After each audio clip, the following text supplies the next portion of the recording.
Hello and welcome to the Smart Connections podcast and the Talk the Path podcast. My name is Anna Sanderlin. I am a warm line facilitator for the University of Memphis Smart Center. The University of Memphis School of Social Work Smart Research, Training, and Treatment Center aims to provide evidence-based interventions for school-based mental health programming, increase access for school-based behavioral health programming in underserved areas, offer training on best practices in telebehavioral health, develop opportunities to research the use of technology in practice, and provide direct services to the state's most vulnerable populations.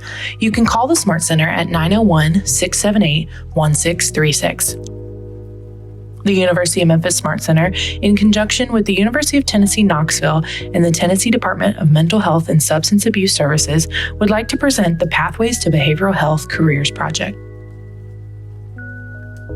The goals of the Pathways Project are to provide education and information on the various career opportunities in the field of behavioral health through presentations, increase interest in students in the field of behavioral health, provide opportunities for guidance with information regarding college, university programming that result in degrees for professions in the field of behavioral health, connect students with students in behavioral health programs and professionals in the field for further research.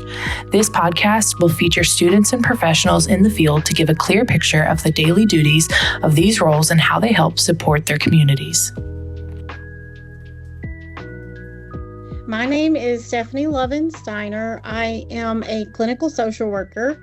I serve as the Chief Operating Officer and Forensic Coordinator for West Tennessee Forensic Services in Memphis. I got both my undergrad and my master's from the University of Memphis. I also was working there at the same time when I was in school full time, and I'll throw in the mom of two sons, single mom of two sons. So I had a great journey and it was interesting. I absolutely love what I do. I have my dream job. I'm lucky enough to say that, and I enjoy doing it. I love hearing people say that because, it is unfortunately rare for people to feel like I'm doing my dream job. So I'm really, really excited to hear more about what this dream job is. So can you explain a little bit about what a forensic social worker does? Sure. So, my aspect of forensic social work might be a little bit different from what most forensic social workers do. Essentially, what it is you're taking social work and you're applying it to.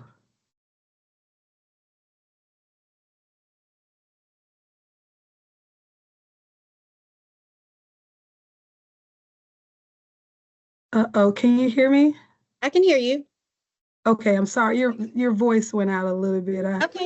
Okay. Forensic social work looks a little bit different from my perspective than what it may look like in a typical forensic social worker position. However, I'll kind of give you both perspectives. So forensic social work is when you apply social work to legal and criminal issues. So you have to have a knowledge and some familiarity to law. And then you make recommendations based on objective criteria that can essentially withstand a critical review, like going to court. You need to be able to testify in court to what your findings are. And so you'll hear a lot of forensic social workers who work in jails and prisons. They work with inmates, and they're trying to find them sources or, do evaluations in the jails. At West Tennessee Forensics, our client is not the person that's sitting in front of us that we're doing an evaluation on. Our client is the courts. So it's a big difference, in social work typically, because you're usually, advocating for this person who is in front of you. And in a sense, we are, but we here at West Tennessee, we do not provide any services outside of the mental health evaluations that we do for the courts. And that can be usually for the adult courts, it involves determining if somebody is competent to stand trial. That is primarily my job as a clinical social worker. Then we have psychologists who do mental condition or insanity and diminished capacity. And we work with primarily adults. However, we also work with juveniles who are in the justice system. And then I also do psychosexual evaluations with our juveniles. So, and then we report to the court. That is absolutely mind-blowing for me because, I honestly was so excited because I didn't have a lot of background information on what in this entails. So to know, you do have to have some background in law, but also who the actual client is and the details of the activities really is just so interesting, especially when you have youth clients. Is it hard to kind of when you're doing the evaluations, kind of keep like the roles separate, because working with juvenile always pull on my heartstrings. Is that hard for you, or is it So something that you've grown to kind of? yeah, so it is. When decided to go into social work, I had to really figure out what was going to work for me. I did not want to. I Mm, knew I did not want to work for DCS and be the typical, stereotype that when most people think of social work, they think, oh, they're the people that are going to take my children from me, and I didn't want to do that. But the reason is I absolutely love children, and I would want to take all of the children home with me and just love on them. So yeah. I knew that that was probably not a healthy aspect, So I was like, okay, Mhm. maybe I don't need to work exclusively with children. Right. Yes, yes. So I like how here we primarily work with adults, but I do have some juvenile cases, in, mixed in there.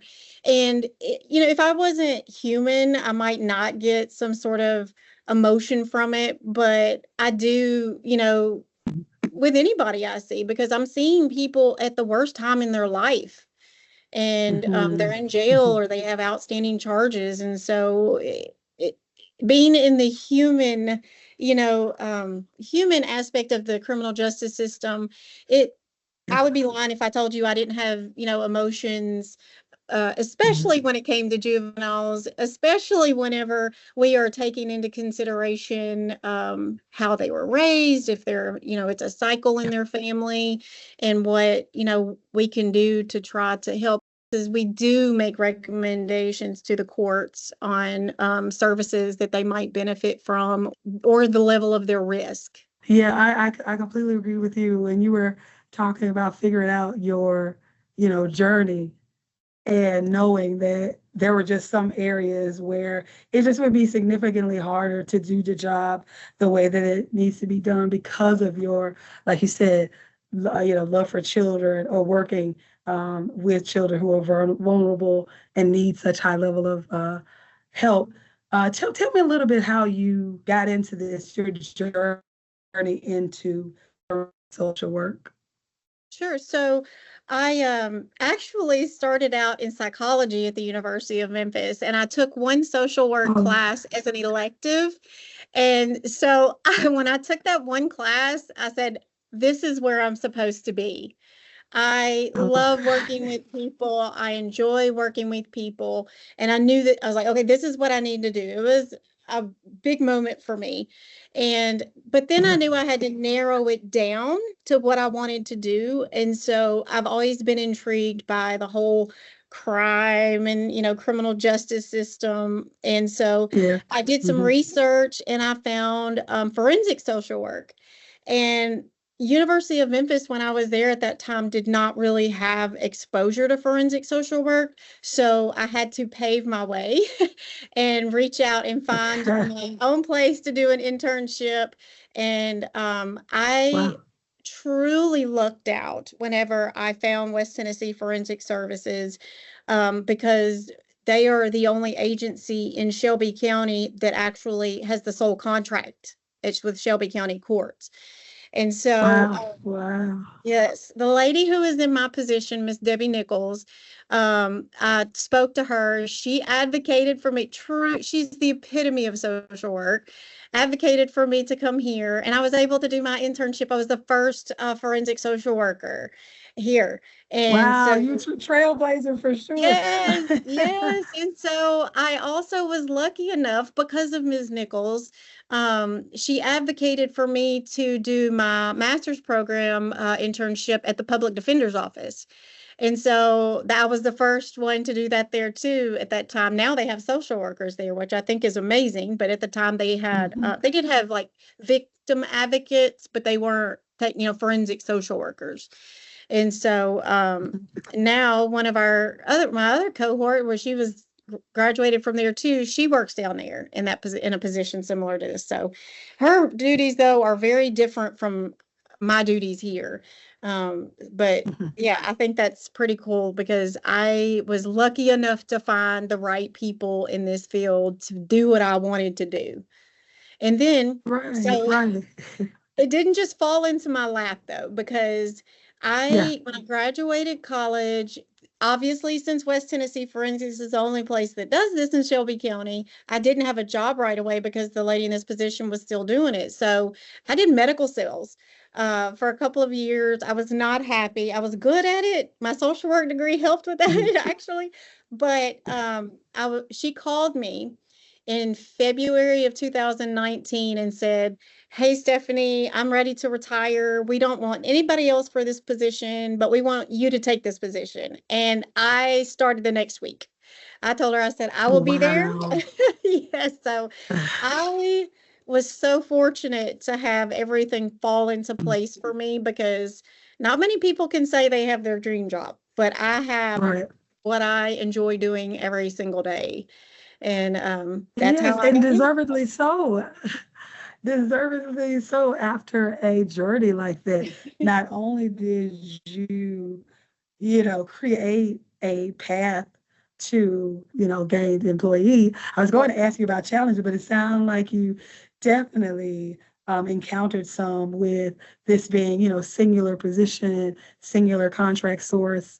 And so you were able to, round up your skills and wait it out until the opportunity was open for you. Was she a bit of a role model for you, or did you have any other role models that you were able to lean on during this time to kind of stay abreast of what was going on in the field? 100%. She is one of the most inspiring social workers or humans I have ever known. Yeah. She continued to work here a few years after I took the position part-time, and then now I think about 3 years ago, 3.5 years ago, she fully retired, and she still is Mhm. a talks to me, anytime I have something that comes up, every day is different in this job, which is one of the reasons I absolutely love it because I'm Oh, wow. constantly learning. I'm constantly learning. So Yeah. when new situations come up or that I'm not familiar with, even after being in this position 5 years, I still learn. There's so much to Wow. learn. And I Wow. call her, yes, and she's always there. She always listens to me and gives me advice or, suggests things that I might do or routes to take. So I am very lucky to have her on my side and to have advocated for me and still advocate for me. Right. As a lifelong learner myself, that sounds like a wonderfully rich environment to be in, to be able to continue to learn and stay on top of things that way. And it sounds like you've certainly got a lot on your plate. Are there any plans to create any peer mentor opportunity programs, or just ways to encourage others to get into forensic social work, either with the organization or as your private wish? Yeah, so we are a nonprofit organization. We have contracts with the University of Memphis in both the psychology department and the social work department. So we take interns regularly. Oh, that's Um, great. yes, we have interns all the time. So, That is um, great. yes, it is always an opportunity. It is a very sought after internship or rotation, I might say, because it's everybody's into forensics right now. So Yeah. people want to learn what it's, I shouldn't say everybody, but it's a very Mhm. specialized field. And if you have Right. any interest in it, you usually want to learn something about it and to get a full experience. Usually, we're the only people that have do this full time every day. And Mhm. so you get a very rich experience when you do a rotation here. Yeah. It sounds like it. It really does. It sounds like it's an environment where you are left and right because there's so many different things that are going on that are just really interesting or that you can learn from. So Yeah. I would imagine that the internship experience is very full and rewarding for those who are able to get in. And it's no surprise that it's highly sought after, because just listening to you talk and the excitement that I see makes me want to do an internship. Anytime, just let me know. We actually have Or at least do a sometimes, tour. yeah, we have even high school students who come and shadow for a day just to see what it's like. Wow. And yes, we 100% believe in involving our students in the entire, like you are immersed into the process. So they go to jail with us, they go to court when we testify, they do video evaluations, we do out of custody evaluations. So it's a very broad experience. Wow. Are there any specific areas that you are more interested in others, or areas that you're currently researching or curious about Yeah, so that you I get to just talk to students about? Oh, well, so I talk to students regularly about research. We have tons of raw data that I would love to turn into some research. I mean, there's a million different ways we could go with this data. And Wow. so if I had, I know one of the questions was like, if I had an unlimited budget, that is what I would do. Yeah. Hire people to, or hire students or research assistants to just take this data and analyze it to really break down what would be helpful to our community, with mental Mhm. health resources, because Yes. Shelby County has mental health resources. However, if you tried to call somebody today to get an appointment, you're looking at 2 weeks to a month before you would even see a mental health professional. And I mean, we have mobile crisis, but you have to be pretty imminent for them to admit you there. But it's only because the organizations that provide those services are overwhelmed in Shelby County. And Yes. it's we need more resources. I just served on a committee recently with Ms. Bromley, the director of division community services, trying to really hone our skills in where we can be better for this Right. process when it comes to mentally ill who are involved in the justice system.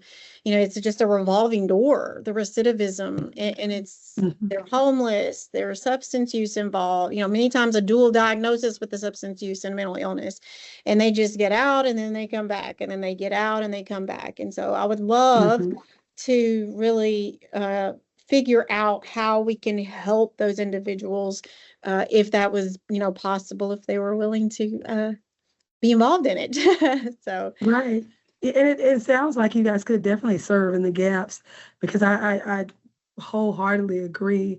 There are so many untreated juveniles who need help, who are experiencing their revolving door. And each time their symptomology is getting worse, each time they're believing that, it's not worth the effort to, be well.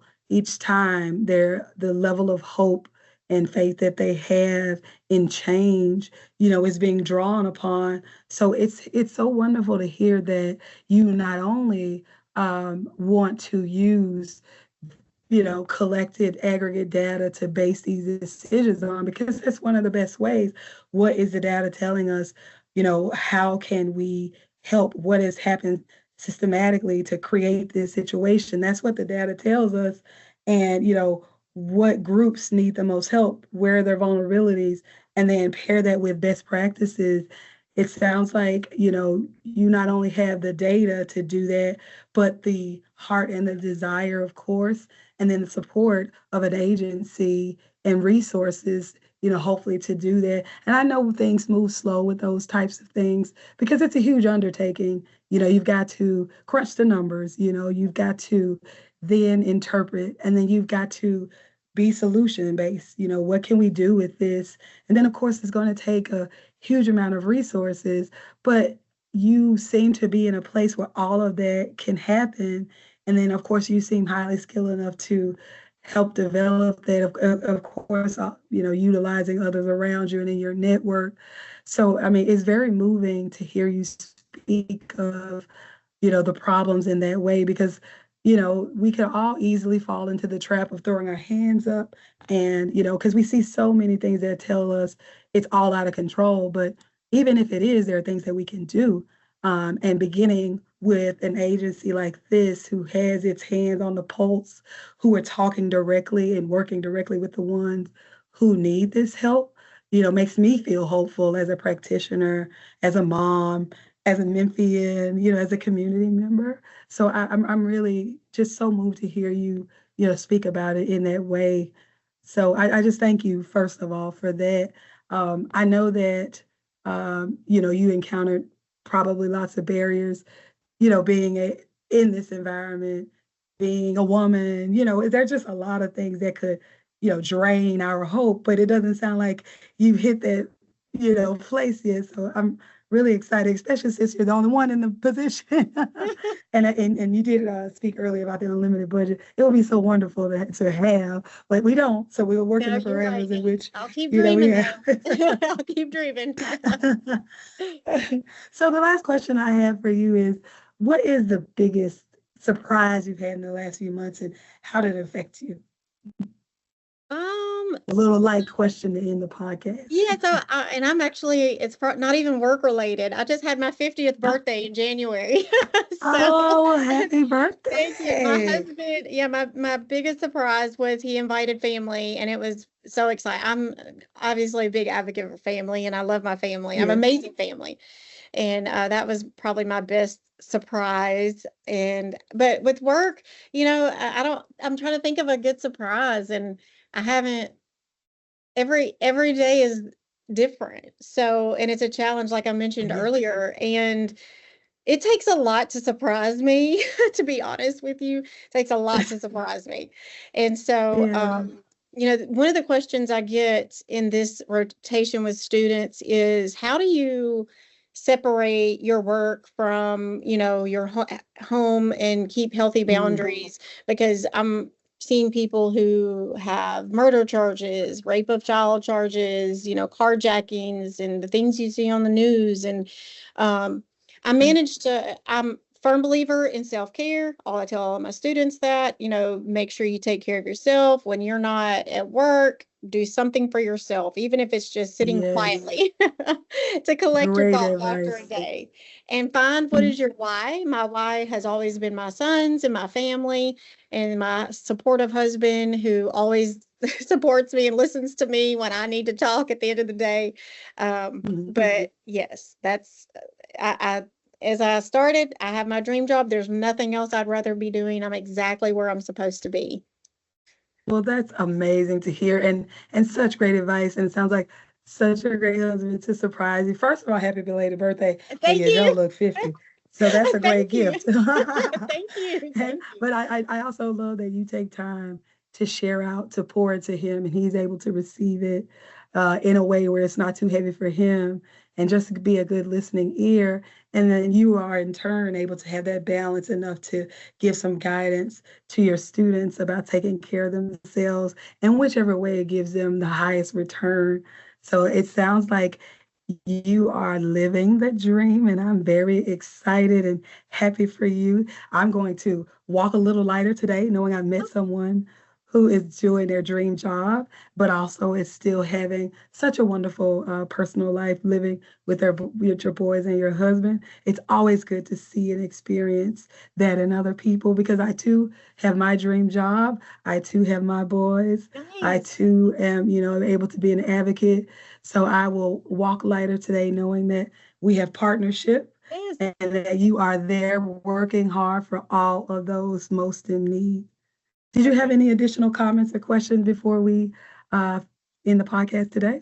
I can't think of anything off the top of my head. But it was such a wonderful time talking to you. You're so cheery and happy, and I love that. I am always a ball of happiness. Nice. Because hey, life is short. I'm grateful for the one I have, Me too. and I affirm all day, and it pours into me and makes me pour out in this way. So hey, I love it. You're doing something right. So keep doing it. All right. Well, I so enjoyed talking to you as well. Okay, I'll let you get back to your regular workday, and I really hope that we are able to encounter each other again. absolutely. You have a great day. You too. Bye-bye. Thank you so much for tuning in to listen to our podcast brought to you by the Smart Connections podcast from the Smart Center at the University of Memphis, as well as the Pathways to Behavioral Health Careers Project. If you or anyone you know needs any information from the Smart Center, please contact us at 901-678-1636 or email us at smartcenter@memphis.edu. You can also learn more about us at our website, memphis.edu/smartcenter.